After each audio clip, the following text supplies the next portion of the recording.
What's up, Big 12 Nation? It is Tuesday night in America. That can mean only one thing. It's time for another edition of your favorite YouTube-centric Big 12 football show. That's right, it's the one, it's the only, it's the Biggest 12. With me, your host, Clint Foster. Wherever you are, thank you so much for making us a part of your Tuesday night. It's a beautiful Tuesday evening out in Fort Worth, Texas. It's finally not humid like a hyperbaric chamber for once. Some nice little sunshine, no serious thunderstorms or tornado warnings. So we're going to talk some college football. But before we usher ourselves into Oklahoma State night, which I know you are all so hyped for, first I need a few things from you. That's right. I need you to subscribe to the show.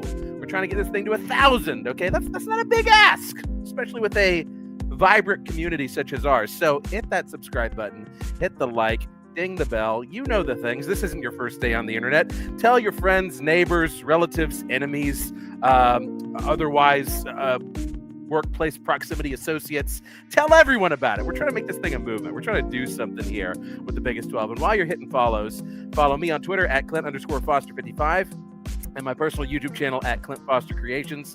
That's where that documentary I keep telling y'all about is going to drop in the fall. Very excited about it. I got a couple of bonus features too to whet your palate. I might be spinning around here within the next month one featuring current Oklahoma State offensive coordinator Doug Meacham. So, keep your eyes peeled for that one, all you pokes out there in the audience. Connect with the Voice of College Football on Twitter and Instagram. It's very easy to find. It's at VOCFB. And be sure also to check out our new website. That's right. You've heard me talk about it. Here it is in all of its glory. Oh, look at that. The Voice of College Football. Because there's no off season with the Voice of College Football. You got your show lineup right there, so you never miss a show. All sorts of stories and things to engage with our favorite degenerate sport, yours and mine. And also, last thing, be sure to catch the Big 12 live on your favorite audio platform. We're on all of them. Spotify, Apple, you name it. We're there. So without further ado, let me welcome in. I'm very hyped about these two guests to talk all things Oklahoma State. Ladies and gentlemen, it's Cody Stovall and Reagan Harris. Folks, welcome them in. How are you boys doing? Pretty good, man. Thank you for Doug Meacham. Thank you for Haas Haney. And thank you for this lead up for the season. I think it's going to be pretty intriguing, to say the least, in the bipolar Big 12. Yes, absolutely. Reagan, how you doing? I'm doing well. I'm excited that for once Oklahoma State was the team taking people from TCU. Usually it's the other way around as of late, but yeah, I'm doing well. Yeah, man, Haas Haney, we will certainly talk about Haas Haney. He was one that basically all of TCU Nation was extremely excited about until he left, and now we've got a new Showbowl, our fourth Showbowl to be excited about. So we'll see how things pan out. Before we get into any of the college football talk and our game, as we always do, I got to get y'all's hot take on, this is a football show, but we got to talk a little bit of college baseball. We used to have the beautiful college baseball tournament at Bricktown there, and now we've just learned that the Big 12 is moving it to Surprise, Arizona. All my homies hate West Virginia, apparently, at the Big 12 front office. What do y'all think about having the Big 12 baseball tournament in Surprise starting next year? I think it's kind of dumb. But at the same point in time, here's the only reason it does make some piece of sense is Arlington, from a tickets perspective, it's pretty barren. And it is kind of frustrating to see the Big 12 tournament with only a couple thousand fans there. So I feel like if you're trying to drive engagement, the four corner schools with the rich tradition that Arizona and Arizona State do have, I think from getting butts in the seats perspective, it makes sense. But you just mentioned it. West Virginia wins their first Big 12 title ever, and they're having to get this reward of congratulations, you get to go to Arizona next year. So I don't like it, right, from a geographical perspective. I loved it in Kansas City, loved it in Oklahoma City. I don't mind it in Arlington, but at the same point in time, seeing 2,000-3,000 people in the stands is very, very frustrating. And I think a move to Surprise will fix some of that. Fair. What do you think, Reagan? I think you kind of hit everything on the head for me. I don't mind it being in Arizona. I think it makes a lot of sense. I think there may have been some better options. I think a move back to KC would have made more sense to me, especially with how much better Kansas is getting, how much better West Virginia is getting. And the Texas schools, they don't show up anyway because they don't care about baseball. Sorry, TCU might Whoa, for the most part. TCU does. TCU, I know about Baylor and I'm not talking about TCU. TCU's the exception to that rule. I'm talking about Tech. I don't really feel like shows up to when they're relevant in the conference championship games and stuff. So for the most part, it's basically Oklahoma State's home game. It felt like every time it was in Arlington, and still it's only a couple thousand people. So I would have preferred KC, but that's just me. Yeah. Mark me as in favor of central geographic locations for championship tournaments. That seems like the easiest no-brainer ever.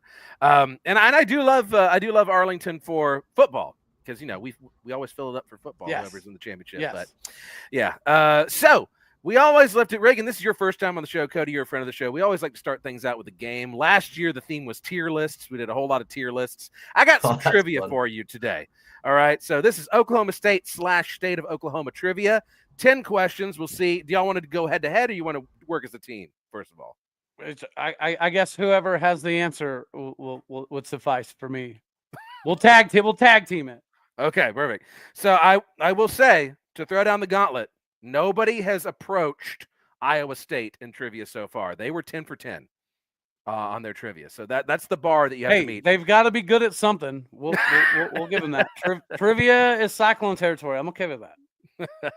The average is around 6, so we'll see if where y'all land as far as that's concerned. All right, so this is the mix of Oklahoma State football trivia and State of Oklahoma trivia. We'll get you started out. First of all, of the original Big 12 schools currently in the conference, which is the only team Oklahoma State has a losing record against? Did you hear the question, Reagan? Or all sports. I would imagine it's got to be TCU, right? No, you don't have a losing record against TCU. Y'all have one game on us. Actually. Wait, what is the question again? So the question is, of the original Big 12 schools currently in the conference, which is the only team Oklahoma State has a losing record against? I've got a weird one because you said the original Big 12, right? Yeah, right. If you go old school. I feel like Colorado might be the correct answer on this. It is Colorado. There you go, Ray. Hey, there we go. Hey, this is a man who's taken the SAT. He's reading the question. Okay, yes, fully understanding the question. There we go. 1 for 1 so far. All right. Oklahoma State, in its first ever bowl appearance, won its first ever bowl appearance after the 1944 season. What bowl game was it, and who did they beat? I know we beat Wyoming. I can't remember the name of the bowl. Blue Bonnet Bowl? Was it the Blue Bonnet Bowl? It was not the Blue Bonnet Bowl, but it was in Texas. I have absolutely no earthly idea. I'm going to say, I know it's in Texas, so this isn't correct, but I'm going to say Holiday Bowl. I don't know the answer to this question. All right. It was the Cotton Bowl against TCU, actually. That's such a bad miss by us. Cotton Bowl against TCU, yes, and y'all smacked us 34-0 actually in that game. All right, so you're 1 for 2. You're 1 for 2. I got a very high. We're very high tech here on the Biggest 12. So let me update the scoreboard here for us. Boom, there we go. 1 for 2. Okay, question number 3. What Oklahoma State coach can claim the title of being Cowboys head coach twice? In what sport? That's all I'm giving you. What Oklahoma State football coach can claim the title of Cowboys head coach twice? Jimmy Johnson. I don't know. There it is. Jimmy Johnson. Yes. Oh, really? Yes. Okay. Yeah. What? Dallas Cowboys and Oklahoma State Cowboys. Oh, there you go. Okay. Yeah. I see what you're saying. Okay. My mind didn't go there. There we go. Good job, Cody. You saved me. Yes. Good job, Cody. All right. Question number 4. You'll like this one. During his infamous "I'm a man, I'm 40" speech, who was Mike Gundy defending? Oh, that's too easy. He's gonna be with me at Big 12 Media Day, so I'll let Reagan take this one. No shot. He's gonna be with you? Yeah. Oh no! Now you've ticked me off. That's not fair. Who is it? Oh, Bobby Reed. Bobby Reed. Yes. Reed. Bobby Yeah, Reed. that's such an easy one, man. Oh man, I feel Bobby's such an interesting story. I wish we had 30 minutes to talk about Bobby. No, yeah, actually, this was a handful of years ago. I think it was ESPN did a story about him Yeah. because it was some anniversary of that speech, and it was like basically how he feels about it. And he's like, "Yeah, that kind of ruined my life, actually." Yep. I hated everything about that. Okay, question number 5. Actually, I'm gonna work in one of my state questions here. Okay, what famous Apache chief is buried at Fort Sill, Oklahoma? So I lived in Colorado for about a decade, so I didn't get to do the Oklahoma history classes. Okay. No idea. I have no idea. I'm gonna go with the most popular name, and that's Geronimo. It is Geronimo. Really? There you Oh, go, Cody. cool. Yes, Hey, it's there you Geronimo. go. Yes, he was hunted down and killed in Oklahoma, and then he is buried at Fort Sill. So there we go, 4 out of 5. Not bad, Cody. I tried to avoid Fort Sill in my career, so yeah. The armpit of Oklahoma. Oh, Yeah. man. All right. What does, in the Choctaw language, what does Oklahoma mean? Red people. Red people. Yes, red people is correct. Cody, you're on a tear, man. You're doing great. Well, Reagan got us started, so I figured I had to pick up somewhere on here. Yeah. All right.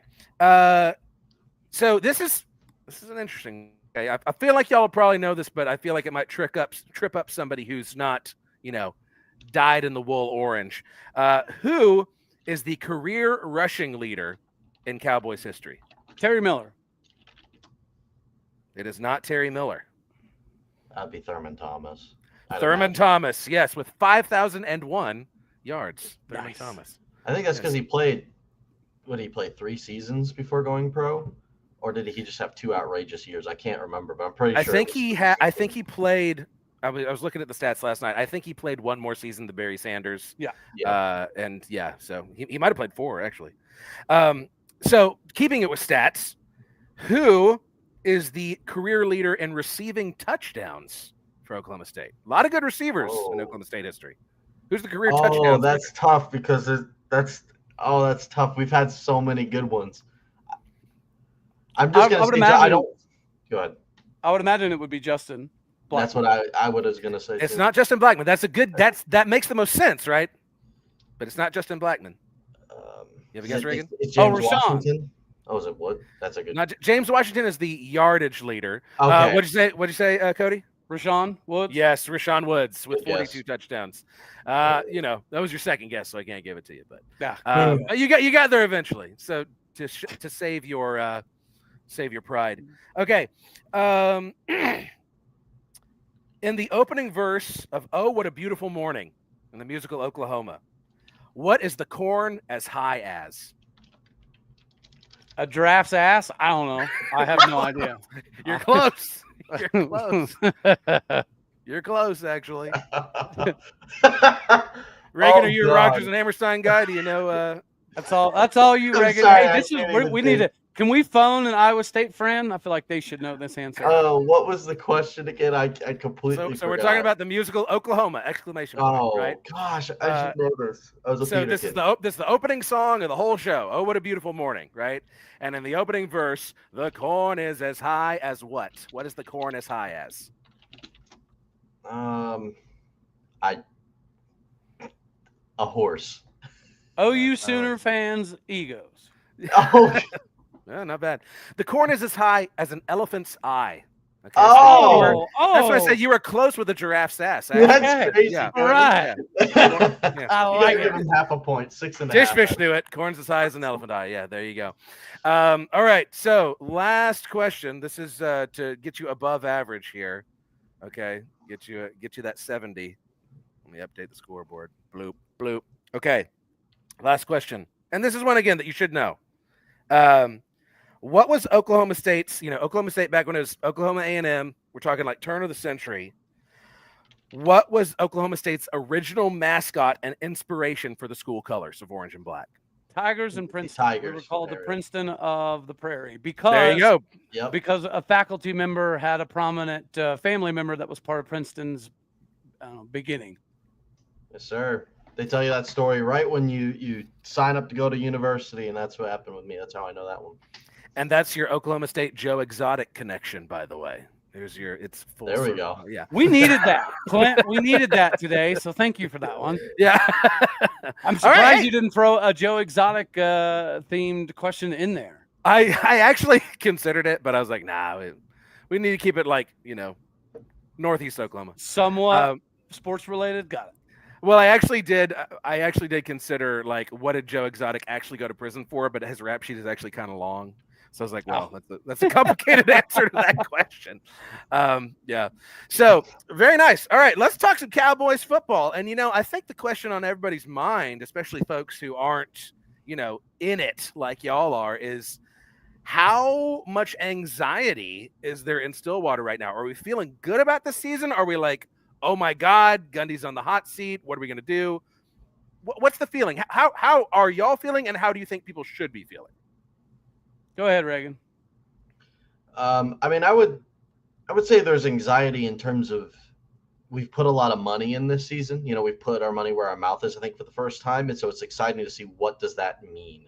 On the other hand, this is the make or break year on is our era that we've been carrying with since 2005 still here? Like, is this what we're going to continue with, or is this the end of what's been an incredible run? So I think that's the anxiety in terms of like expectations, like, oh man, I'm scared that we're not going to win 6 games. I don't think it's that deep. I honestly don't think of all the years in the past decade, this one, and I don't mean that I don't care, but I'm less worried about the results than I have been in the past, because regardless, it's going to give us the answers we need to move forward. Dude, after a 3-9 season, it's really hard to do anything but look positively towards this year. Now, having 40 new players, right? This is new territory for Mike Gundy at Oklahoma State. Having an entire new staff is something that Mike Gundy has literally never done in his 20 years being the head coach in Stillwater. So I think from that perspective, it's very intriguing. And I think the schedule does line us up for a pretty successful season. We avoid most of the heavy hitters in the Big 12, and the heavy hitters that we do have, like your Kansas State, your Iowa States, they're at the back half of the season, and they're at home. We also have Baylor at home. The road games are pretty manageable outside of Oregon, but I also will say, if you watch Oregon spring game, not the spring games mean anything, but their quarterback looks like he wouldn't start in Stillwater, and I think that's saying something because we've had 2 quarterbacks leave after the spring. I think the prospect that Reagan mentioned from an NIL perspective, we did okay, bringing back Ollie, the O-lineman, Nick Martin, a couple of defensive guys, but it didn't amount to anything. This is entirely different, and I appreciate this staff operating off of an NFL methodology where we have rookie minicamp, OTAs, and then obviously getting down to roster cuts. So we have some names that we anticipated being in the season that aren't here, but we've also got some former 5-star guys like J.K. Johnson and Chindavian Bradley from Ohio State and Tennessee. So we're getting guys that we're not typically after, and I think that should result in a good season. Arizona State went from last to first. Dagnabbit, we can do the same thing, Clint, especially with Haas Haney and Doug Meacham. I will say offensively, I think if you took the 2007 or 2011 Brandon Whedon offense and the 2014 Trayvon Boykin offense, put them together, they're going to make a baby at Oklahoma State this year. Ooh, man, that's high praise. That would be exciting to see for sure. I mean, listen, and Dishfish is saying it, there's a lot of Haas Haney fans in Fort Worth and the surrounding area, so you got a good one in him. And I do want to be mostly forward-facing and optimistic with the show, but I do have one more doom and gloom kind of question for you. And this is purely out of my own curiosity as someone who saw a legendary head coach go within the last 5 years from my team. What would it take, do you think, for Oklahoma State to move on from Mike Gundy? How bad would things have to get? Another 3-win season. If he wins 5 or 6, that's not good. It's not a good look, and he would be on the hot seat. But I don't think he's in any peril of having his job removed, primarily because of him making all of the changes to the staff this previous season. He went against the grain and did something he doesn't typically do, regardless of if he was pressured by the Board of Regents or not. He still did something that nobody ever thought that Mike Gundy would do. And I think that does show a sign of growth, not to mention, again, almost 40 new players. We're capitalizing in NIL. So we're participating in areas that Mike Gundy typically hasn't. And I think that buys him a couple of years no matter what. Yeah, Reagan, we were talking, what would it take for Oklahoma State to move on from Mike Gundy? How bad would things have to get? I think you just do what you did last year. And that doesn't mean the record. Like a 3-9 record is one thing. But – 3-9 record is one thing. But We'll get him back. We'll get him when we get him. So let's talk a little bit about that new look offense. First of all, Cody, do you expect Haas Haney to be the starter? I don't. Primarily because he was the one splitting the most reps in the spring with Garrett Rangel for QB1. So it seemed as though it was between Garrett Rangel and Haas Haney. But then you have Zane Flores, right? 6'3", 215 pounds, running the 4.5 40. He was Gatorade Player of the Year in Nebraska, Mr. Nebraska, thrown for 10,000 yards.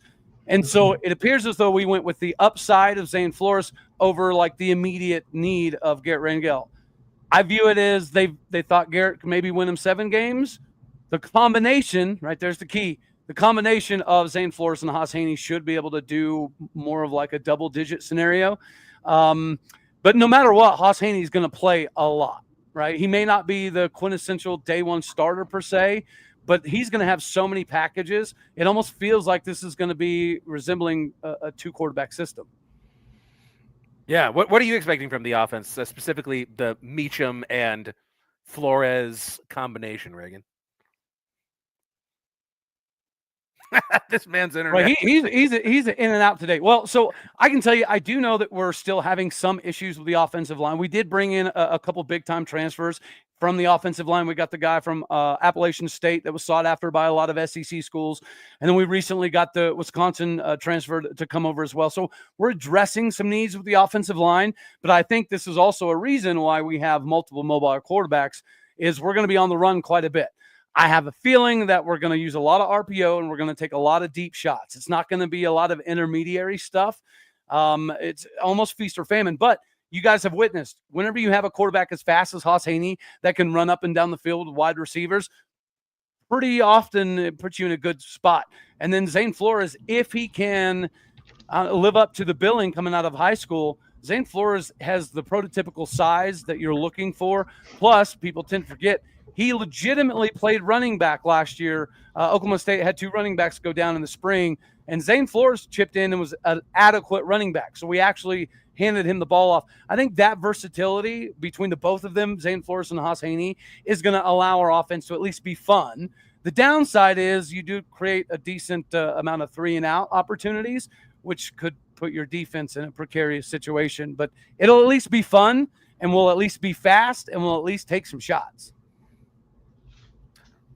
Thoughts on the offense, Reagan? Let's see if that Oklahoma internet will hold out for more than 3 minutes. Never had issues like this, but no, I'm really excited. So my biggest concern going in was the offensive line, because obviously we had basically 5 starters leave. Not that the offensive line was super productive anyway, but it was a ton of seniority that was leaving, and you're questioning who are we going to bring in, how are we going to not only are we going to have a new starting quarterback, but he's going to have to do it with a new front line who they may have no familiarity with.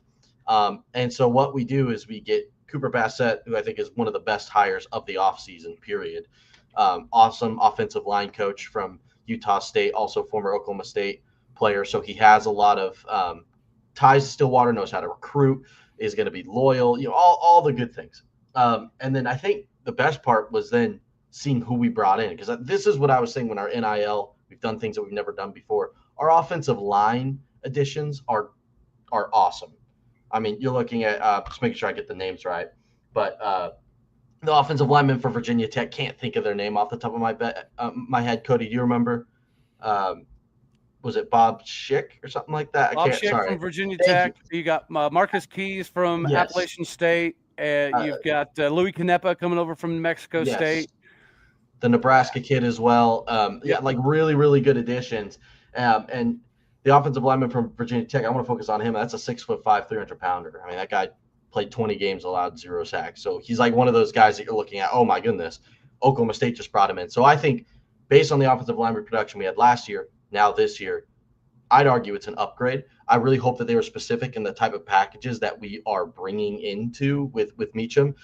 Are they rush first? Are they going to be good on the option? Are they going to be familiar with the new schemes? They don't have a ton of time to figure all these things out, and the offensive line is arguably the most important part of your offense holistically. So I'm really proud of what we did there. Yeah, I'll tell you another thing, Clint, real quick about the linemen that have me pretty excited, other than the additions that we've brought in. he mentioned Cooper Bassett, right? Former Cowboy, defensive end, converted to offensive tackle, coming back home. But we also got Andrew Mitchell, who was just a coordinator in his own right at New Mexico State. He's an offensive line mind from Oklahoma State. And we've got Grant Garner, former All-American. So we have 3 offensive linemen, which is something that we've never done before. And we did the same thing on the defensive side of the ball. We have 3 linebackers coaches. We have a nickel coach. We have 2 corners coaches. So we're doing some individual training that we've never, ever done before, right? The less is more approach has been something that we've always operated off of. This year is different. We have individual coaches for individual positions. And I think, again, we're operating more like an NFL franchise. It'll be exciting to see if it comes to fruition this season. Yeah, definitely. Well, I will ask you this, though, because you're actually in a very similar situation to Kansas State, where they've brought in a lot of really appealing looking offensive linemen in the portal, and they've all got the measurables. They look great on paper. Yeah. But is there any concern about these guys' ability to gel together and to do so relatively quickly?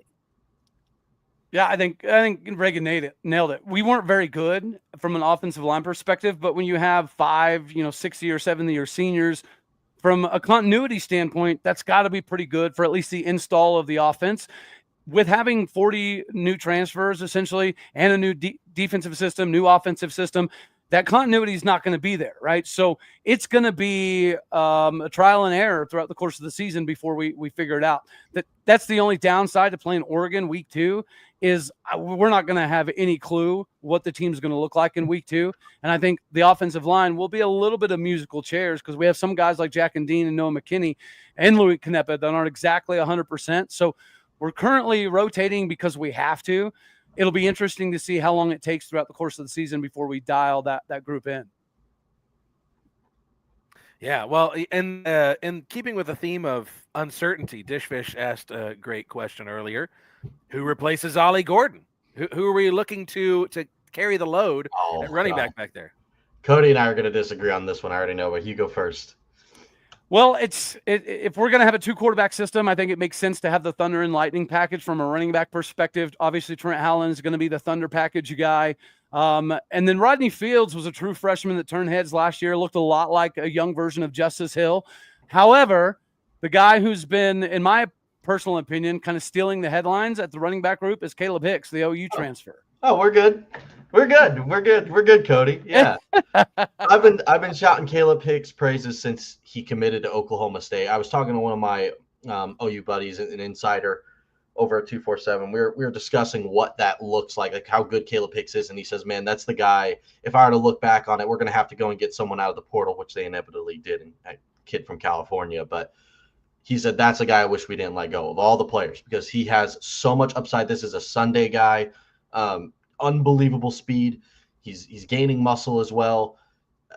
I mean, you can put him in any package you want in terms of speed. I'm talking option. You can put him in as a receiving back if you want to. You can take him down the middle if you get the right blocks. He's really good on those inside packages. This guy has it all to me. And then the fact that you have Fields right behind him, who's also a lightning guy that I would say has a little bit more of that strength to him. There's so many options running back wise for Oklahoma State. 2-quarterback system. I mean, you'll be seeing 3-4 running backs deep all year. It's a great problem to have. I'll tell you another thing. I don't know if this is going to be something that carries over into the season, but a lot of things that we saw throughout the spring were having 2 running backs in the backfield at the same time.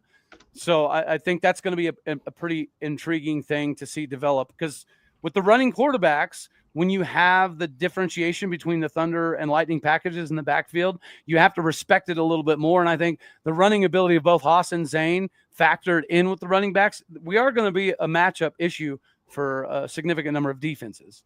Mm-hmm. But replacing the production of Ali, probably not going to happen. I think it'll be more like a committee approach. I mentioned Justice Hill earlier. Yeah. I think Trent Howland could have a Chris Carson level season, right? Justice Hill rushed for like 1,400 yards in the same season. Chris Carson rushed for almost 600.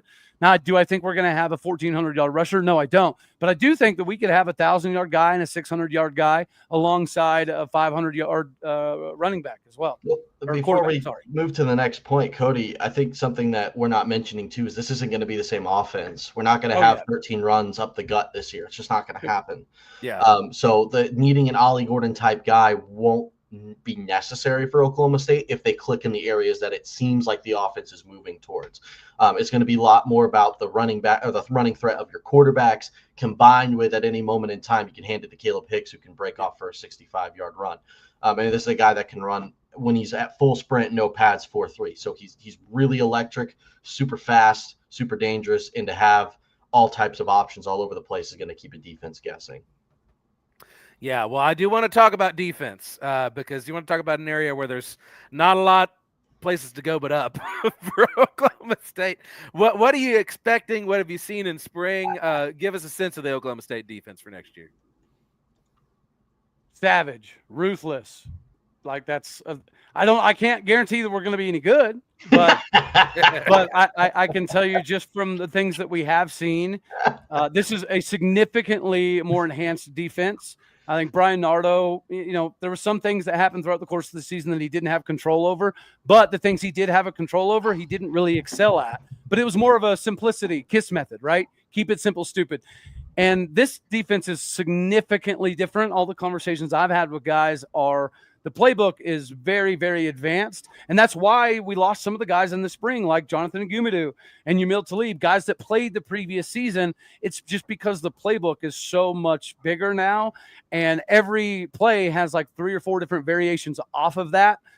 So it's going to take some time to get it down. But if they do get it down, you could resemble some of the Grantham Florida defenses, because we've gotten some of those guys from Florida, from Tennessee, from LSU, UCLA. We've gotten some guys on the defensive side of the ball that at one point in time were consensus 4-star, 5-star. They started at SEC schools, Big Ten schools, had some injuries, and they're looking for, another opportunity. Talent is not going to be a problem. Speed's not going to be a problem. Intensity is not going to be a problem.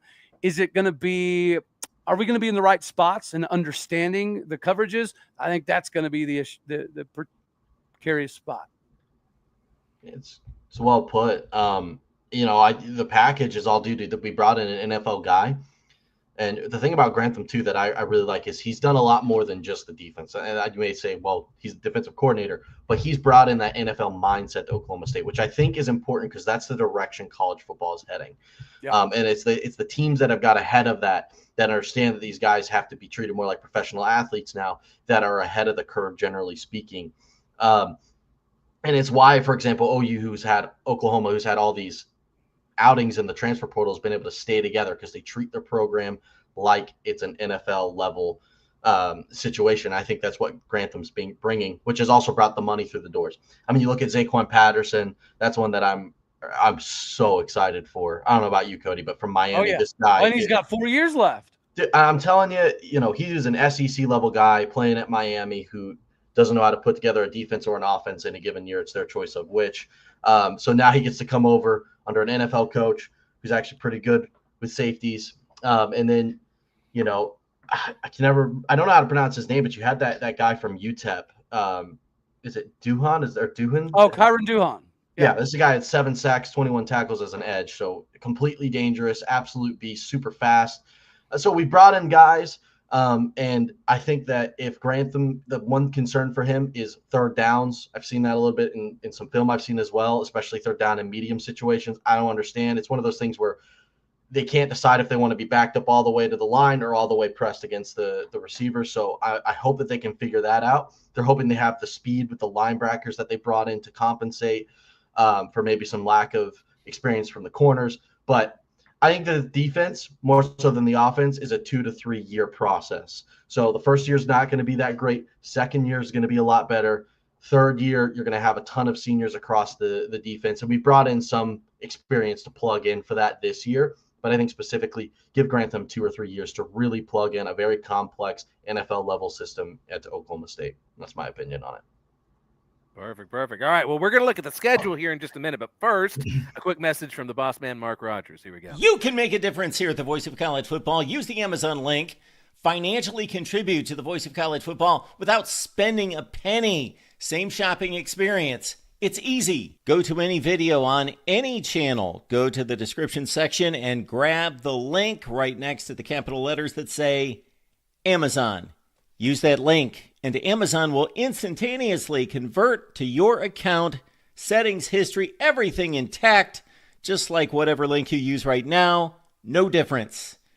Pay no attention to the product that you see right there. Just go search what you want. Don't forget the Amazon link. Thank you for your support. Sincerely, the voice of college football. All righty, so let's talk about this schedule. Cody, you said it lines up pretty well, and I'm here to tell you, my mom was in the chat here a little bit ago, so you saw I do have two great grandparents that went to Oklahoma A&M. I very much have a soft spot in my heart for the Pokes. Talk me through this. How are we going to get Oklahoma State to Arlington with this schedule? Well, UT Martin's a W. Oregon probably lost. Tulsa is a W. Baylor's at home, and it's early, so I don't know if we get the best version of Sawyer Roberts or not, but maybe you could call that a toss-up. Arizona should be a W. Houston should be a W. Cincinnati, they kind of suck at football. That should be a W. We all know that Texas Tech has a lot of money. They have a cool coach, but they might be overrated. And by that point in the season, Bear Morton might not even be healthy. If Bear Morton plays, it's a loss. If Bear Morton doesn't play, that's a W. KU is going to be difficult. Kansas State's going to be difficult. UCF, we have some redemption to head back onto the bounce house. And I'm sorry, but Iowa State at home to end the season, it feels like a good opportunity for a possibility of a win. I think the basement of this team is 7 wins. I firmly believe that. And I think it's primarily because of the schedule. We don't play TCU. We don't play Arizona State, right? We don't play BYU. Mm-hmm. I don't know, man. I think it sets up pretty well for us. Yeah, you avoid a lot of the heavy hitters, and like you said, the heavy hitters you do have, they're all there at the end. So ideally, if you're healthy, you're playing your best football. Reagan, what do you think? Just like overall thoughts on this schedule? Well, I think all the top teams that we are lined up to play are arguably on a downtrend. So Oregon's not going to be as good as they were. We're still going to lose that game by 30 because we're just not going to have anything figured out at that point. I don't know about that. I don't know, man. I think Dante Moore looked like I get it. Yeah, I get it. But that offensive line that has been built in Oregon year in and year out now at this point is just, I mean, I don't see it with I don't see it. Maybe not 30, but I think multiple scores. That's not relevant. You look at Texas Tech upward. That's the one team that I think will be better than last, and that was an incredible game. So I don't know what's going to happen there. It's a toss-up for me. At Lubbock, I would be confident in saying we probably drop that one. But then you look at Kansas, they're going down. I have no confidence in KU this year. I think they're going to have a pretty bad year again. I really do. I know they brought in a couple guys that they're excited about, but I just don't see it. Kansas State is no one knows. I mean, K-State could go out and go 11-1 and shock nobody, but also go 7-5 and shock nobody. So I don't know. UCF, though, I think is going to be an interesting one. I think they're going to be worse this year. Same with Iowa State. They lost some seniority. Arizona's definitely going to be worse. Houston's not really going to be a competitive football team for a couple more seasons, but I think they're heading in the right direction. I think Houston could sneak up on some folks this year. I don't know about in Stillwater, but like I just don't see them being a team that goes into Stillwater, like you said, and wins. Sure, 7, maybe 8 wins. I'll give them that. Cincinnati, I have no concerns about. And, I think you look at the big games of the year are K-State, Iowa State, and Tech. What happens in those 3 games? Because, again, I think if Oklahoma State goes out and beats Texas Tech and Lubbock, I don't think you're going to be worrying about Iowa State or UCF on the back end of the schedule. And you can afford to lose one of the 2 between Kansas and Kansas State. But, again, I think that if I had to guess, this team 8 or 9 wins, maybe. If they put everything together, 10. I think that's the ceiling. He talked about the floor, but I think the ceiling is 10 wins for me. Okay. I mean, I would not sleep on Baylor, especially early in the year there. Well, you're still figuring things out on the offensive line and whatnot. Yeah, I don't think we're going to beat Baylor, but I'm not going to give them the satisfaction of saying that too loudly. Yeah. I'm just, dude, I like Sawyer Robertson. I like Dave Aranda, but they beat us in the Big 12 title game a couple of years ago, so I'm still pretty bitter about it. Hey, you know what? You don't have to justify hating Baylor to me, okay? Poo on the Baylor Bears. I'm just happy we don't have to go. I don't know if I'm allowed to say it with the Piss Bowl, so I just don't want to go there. We don't have to go to Waco. They all yellows. I hate that stadium. I went there last year. It was the worst stadium experience of my entire life, and I've been to about 50 stadiums. Awful. Never go to Waco. Not ideal. It's not ideal. Easy Looks like a toilet. Yeah. 40-2. That's it. Somebody said, why are KU tickets so expensive? It's not the new stadium. They only have half the stadium built. I think it's probably to pay off what they're playing Lance Leipold. It'll be $22 by that point in the season, probably. So you don't got to worry too much. Dude, see, a I Raptor view enclosure. I view KU the same as Texas Tech, right? If Baron Morton's healthy, I think Tech is a very good football team. I think the same can be said for KU. Without Jalen Daniels, they're a shell of themselves. So I think it's going to come down to the health of the quarterback for both of those. I'm really not sold on Tech. Now, I haven't had Texas Tech night yet on the show. We will this summer, but I just don't know that bringing in that many transfers. I mean, yeah, you're spending a lot of money. That's great, but you can't just plug and play guys, right? In college football, I feel like there's a disconnect between like expectations and reality with all of these. Like, oh, we got the best edge from Stanford, and we got the best this from that, and here from there. I don't know. I kind of feel like we call them stand Aggies for a reason, right? I'm kind of thinking they spend a lot of money and win 8 games. Well, I can tell you for what they are spending, they better win, or Joey McGuire is going to be on a really short leash because they're spending enough money to be competitive right away. Not just NIL, but they just rebuilt the football facilities and the locker rooms and all of that. So they're spending more money than anybody else in the conference outside of BYU basketball. So they need a good season. And I just think from a talent perspective, I'm a big Baron Morton believer. I think that he is one of the top 3 best quarterbacks in the conference for sure. And if he's healthy, I think that, what was it last year? When he was healthy, they went like 5-1 in the games that he started and completed the whole game. They were like 5-1. And it was pretty comparable the year before. They were like 3-1 in the games that he was healthy. So he's only lost like 2 games when he's healthy. The problem is he's about as healthy as often as Jalen Daniels. So you really don't know. Yep. Yeah.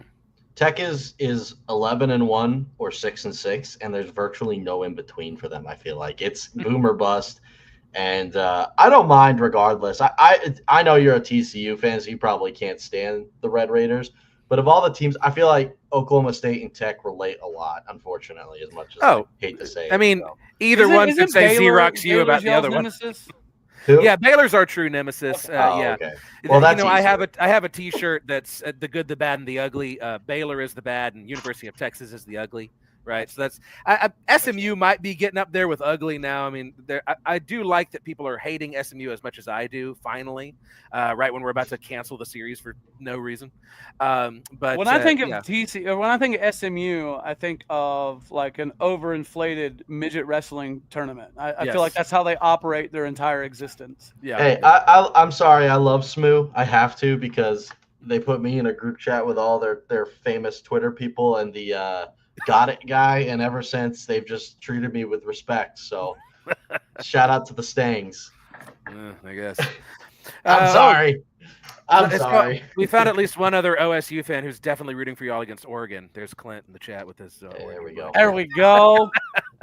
Yeah. Well, so there's a path, right? But if I feel like this league is so wide open this year, so wide open. Too. I mean, yeah. Again.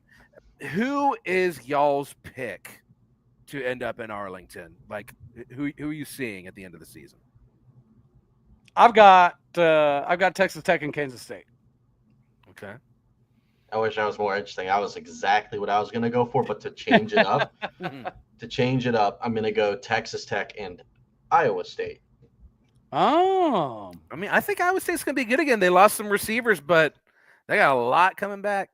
They lost a couple linebackers too, but Rocco Becht is constantly improving. Their offensive line is going to be pretty squared away, and I don't think anybody questions the ACOG 3-3-5 is kind of the best of the bunch. And people give the 3-3-5 such a hard time, but A, he runs it better than anybody else, and B, there has been some NFL teams that have incorporated some concepts of the same Levi Aycock system that he runs at Iowa State. So they may have lost some dudes, but that system should still be pretty productive. I believe in Rocco Becht. I just don't know that they have enough firepower and depth to keep up with some of the heavy hitters. Guys, this is going to be a quarterback-driven league this year. I think that's exactly why Oklahoma State moved on from Garrett Rangel and Milwaukee Smith, was because when you look at the Sam Levitts of the world and you look at the Jake Ratzlaffs of the world and Baron Mortons of the world and Jalen Daniels of the world, you have to be competitive. Josh Hoover had a phenomenal season. I think that's one of the reasons that we're excited about Haas Haney is because Josh Hoover just put up a phenomenal year, yet Haas was still so good they had to find ways to squeeze him in the game. Yeah. In most places that wouldn't have happened. When your quarterback's having the kind of season that Hoover was having, your backup, no matter how good he is, he's going to remain the backup unless there's an injury. But Haas is such a dynamic athlete that even when Josh Hoover's thrown for 350 yards, they still had to find ways to get Haas on the field. Yeah, man. I our schedule is awful. I mean, it is brutal. But if we can find a way through it, I mean, the one that I'm calling a TCU Baylor championship just because the hatred in that building would feed families. Okay, that's what I'm calling. I could see TCU. I'm just not. Our schedule's impossible. I'm not buying the Baylor brand. I'm not. Yeah. Hey, I would love nothing more for them to win 5 games. I mean, that'd be wonderful. Well, in this conference, that is easily possible. I mean, look at us. We had 20 returning starters after winning 10 games and playing Texas in the Big 12 title game, and it did nothing, Clint. Yeah. Absolutely nothing. So I will say, when people say, well, we have 18 returning starters, I'm like, yeah, it doesn't mean as much if you don't have the right staff to get the most out of it. That's what happened in Oklahoma State, right? The downside to having coaches for 14, 17, 19 years is you have some complacency creep in. Yeah, and when you have 20 returning starters and you have 36 upperclassmen and seniors, you expect them to conduct things for you, kind of, right, to be an extension of your coaching. But that was the expectation. It wasn't happening. And so I think the complacency is why Oklahoma State ended the way that they did, which is why we're excited about this upcoming season. Everything's new. The roster's new. The coaches are new. We were talking about Todd Grantham a little bit earlier. Gundy's even said Todd Grantham is the head coach of the defense. He has nothing to do with any of it on the defensive side of the ball. And you're seeing that in recruiting, right? Oklahoma State, I'm going to put this eloquently. We used to recruit predicated upon a big character box. So, of course, you had to have talent. But we paid attention to things that were outside of the football facilities that maybe were a little less inconsequential. Alabama, Georgia, they don't give 13. Texas, they don't give a hoot. Like, if you have you have to have GPA, a DUI to go to Georgia. Like, you have to. And maybe you've missed classes and maybe you've had a rest here and there. They don't care. They're looking for the best football players. And then if you don't fit in, then they kick you out the door. That is kind of what Oklahoma State's doing now. I don't want to jump off the deep end and say we're going after bad character individuals, but we're taking more risks. And it's because of Todd Grantham. And basically, the way I view it is he coached in the SEC for over a decade. He coached in the NFL for over a decade. He essentially told Mike Gundy, this is what we need. Let me go get the guys that are going to turn up on the field instantaneously and make us better. And if they're a little rough around the edges, then we'll run them out of Dodge. And that is what you're seeing. Love it. Hope springs eternal at the Duck Pond down in Stillwater, man. It's getting geared up for hopefully a good season. I hope y'all turn it around. Cody, hopefully we'll have Reagan back in here, but tell the folks where they can find you, where they can find your show. Yeah, you can listen to my babbling butt on Locked On Oklahoma State Daily Show, all your podcasting platforms, obviously on YouTube as well. I actually do get to typically hit the Texas area quite a bit in 7-on-7 for Prospect Sports. So if you're out there seeing some 7-on-7 events and you see my loud behind, feel free to throw some stuff at me. Perfect. Y'all, please do subscribe to the show at Big 12 BOCFB. We do this thing every Tuesday. Next week, it's TCU night, baby, the one you've been waiting for. We got some great guests lined up. We're going to talk all things Horned Frogs. But you got to subscribe to the show. Make sure you don't miss it. Tell all your friends and neighbors about it.